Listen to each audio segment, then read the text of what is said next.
Shalom saudara-saudara, selamat berjumpa kembali dalam renungan harian dari Bukit Sion Makale, Senin 21 Maret 2022, dan selamat menikmati hidup anugerah Tuhan di hari baru ini.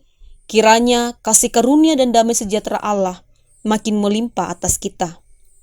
Firman Tuhan yang akan kita renungkan bersama pada pagi ini, yang berpedoman pada bacaan harian Gereja Toraja dari kitab Roma pasal 12, ayat 9 hingga ayat 21.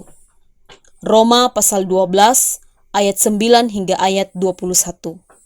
Sebelum membaca dan merenungkan firman Tuhan, mari kita berdoa. Kami mensyukuri kasih Allah yang terus nyata dalam hidup kami. Kasih Allah yang nampak dalam berbagai bentuk, khususnya untuk nafas kehidupan yang senantiasa Engkau anugerahkan. Terlebih untuk pengorbanan Kristus Yesus di atas kayu salib yang membenarkan kami di hadapan Allah. Kami mensyukuri semua itu dan mampukan kami untuk senantiasa hidup dalam kebenaran-Mu, hidup dalam firman-Mu. Atasnya itu kami akan membaca dan merenungkan firman-Mu. Atas tuntunan Roh Kudus, kiranya kami dimampukan untuk mengerti memahami dengan baik kebenaran firman-Mu. Kami senantiasa mau diubahkan dalam pikiran, perkataan, dan sikap hidup kami. Kami mau senantiasa menyatakan kasih Allah yang sungguh luar biasa dalam hidup kami. Bersabdalah ya Allah, kami siap membaca merenungkan firman-Mu. Dalam Kristus Yesus Tuhan kami berdoa. Amin. Roma pasal 12, ayat 9 hingga ayat 21. Nasihat untuk hidup dalam kasih. Hendaklah kasih itu jangan pura-pura. Jauhilah yang jahat dan lakukanlah yang baik. Hendaklah kamu saling mengasihi sebagai saudara dan saling mendahului dalam memberi hormat. Janganlah hendaknya kerajinanmu kendor, biarlah rohmu yang menyala-nyala dan layanilah Tuhan. Bersukacitalah dalam pengharapan, sabarlah dalam kesesakan, dan bertekunlah dalam doa. Bantulah dalam kekurangan orang-orang kudus, dan usahakanlah dirimu untuk selalu memberikan tumpangan. Berkatilah siapa yang menganiaya kamu, berkatilah dan jangan mengutuk. Bersukacitalah dengan orang yang bersukacita, dan menangislah dengan orang yang menangis. Hendaklah kamu sehati sepikir dalam hidupmu bersama. Janganlah kamu memikirkan perkara-perkara yang tinggi, tetapi arahkanlah dirimu kepada perkara-perkara yang sederhana.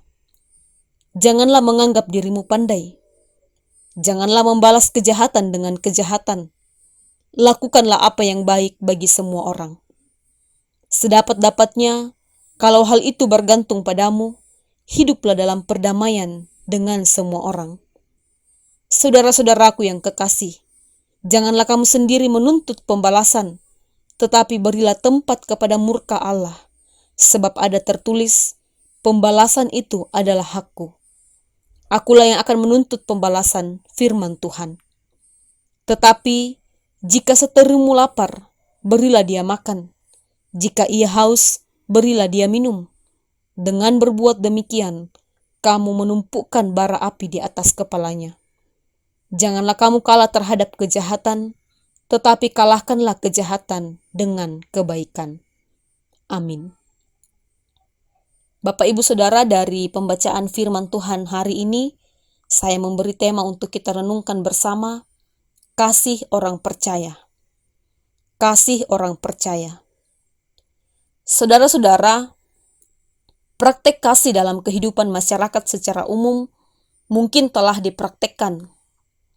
Namun pertanyaannya, apakah praktek kasih tersebut sungguh-sungguh didasarkan pada kerelaan dan kerinduan untuk mau memberi, menolong, menerima, merangkul, menyapa, dan sebagainya? Dalam perikop bacaan kita hari ini, Paulus mengawalinya dengan kalimat perintah, hendaklah kasih itu jangan pura-pura. Kalimat ini tentu sangatlah jelas, mengatakan bahwa mengasihi hendaknya tidaklah pura-pura. Paulus kemudian melanjutkan kalimat tersebut dengan menegaskan bahwa kasih yang pura-pura merupakan kejahatan. Kasih yang pura-pura bukanlah karakteristik kasih orang percaya. Namun, Paulus kemudian menjelaskan lebih lanjut, karakteristik sesungguhnya kasih orang percaya, yakni ketulusan dalam memberi, ketulusan dalam menolong dan mengasihi, menyapa, merangkul, sukacita dalam kebersamaan, berdamai, bahkan tetap mengasihi walau terabaikan, walau tersakiti atau dibenci.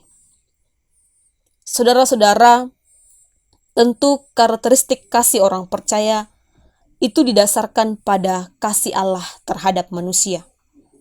Bahwa Allah yang kita percayai adalah Allah yang telah terlebih dahulu mengasihi kita, dan kita pun hendak mengasihinya dan menyatakan kasih tersebut kepada sesama kita. Allah yang kita percayai adalah Allah yang telah terlebih dahulu mengasihi kita dan tetap mengasihi, bahkan terus mengasihi kita. Puncak penyataan kasih Allah adalah ketika Kristus yang tidak mengenal dosa dibuatnya menjadi dosa karena kita, supaya dalam Dia kita dibenarkan oleh Allah. Kita yang seharusnya menerima hukuman kekal, memperoleh anugerah keselamatan melalui pengorbanan Kristus Yesus di atas kayu salib.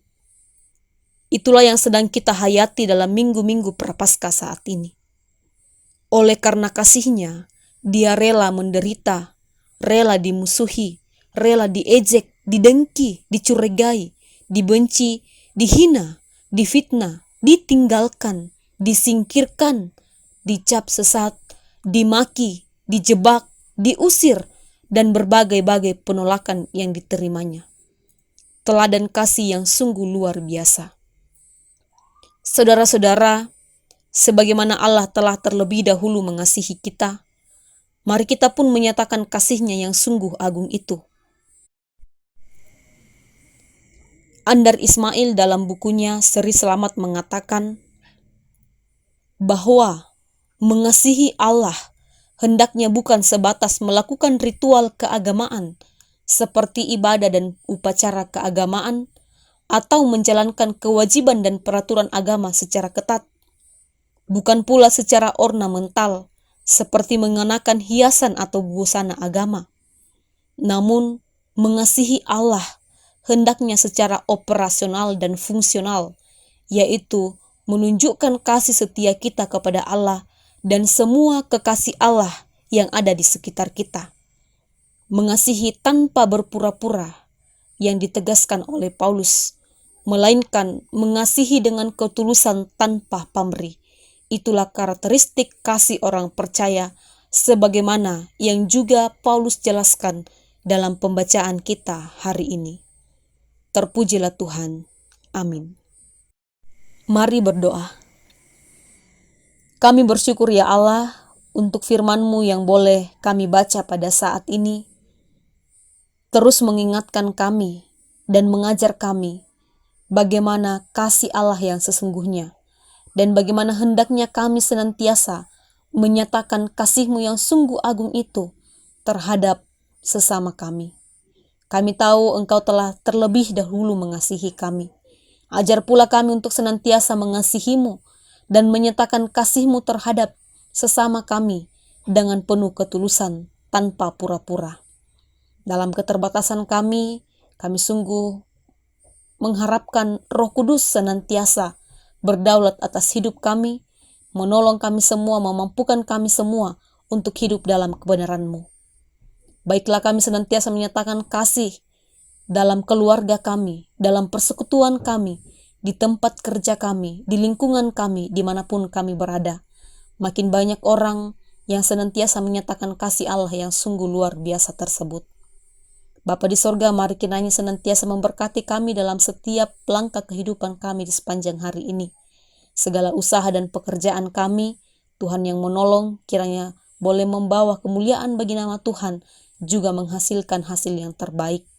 Ya Bapa dalam kerajaan sorga, mari berkati pemerintah kami dalam tugas dan tanggung jawab masing-masing, baik dari pusat hingga ke pelosok tanah air. Dalam hikmat akan Tuhan, takut akan Tuhan, mereka senantiasa mengangkat tugas dan tanggung jawab tersebut boleh membawa kesejahteraan bagi masyarakat, kedamaian, serta pula membawa persekutuan yang baik dalam kehidupan bermasyarakat.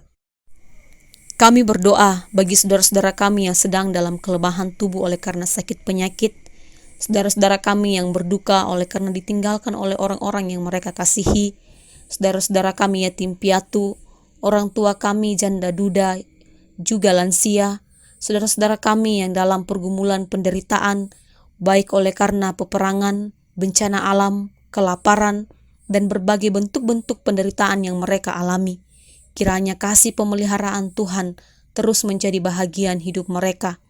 Dalam pergumulan mereka, kasih Allah terus nyata dan semakin merasakan bahwa Allah sungguh mengasihi dan menyertai mereka. Ajar pula kami untuk saling berbagi satu dengan yang lain, saling membantu satu dengan yang lain. Nama Tuhan yang senantiasa dipermuliakan. Bapa di sorga, sertai segala hal yang kami usahakan di sepanjang hari ini. Biarlah Tuhan berdaulat di atasnya, semua boleh berjalan dengan baik. Ampuni salah dan dosa kami, terima kami yang berdoa dalam Kristus Yesus Tuhan. Amin. Demikianlah renungan harian kita pada pagi ini. Kiranya kita senantiasa dimampukan untuk mengasihi dengan penuh ketulusan dan tanpa pamrih. Tuhan Yesus memberkati.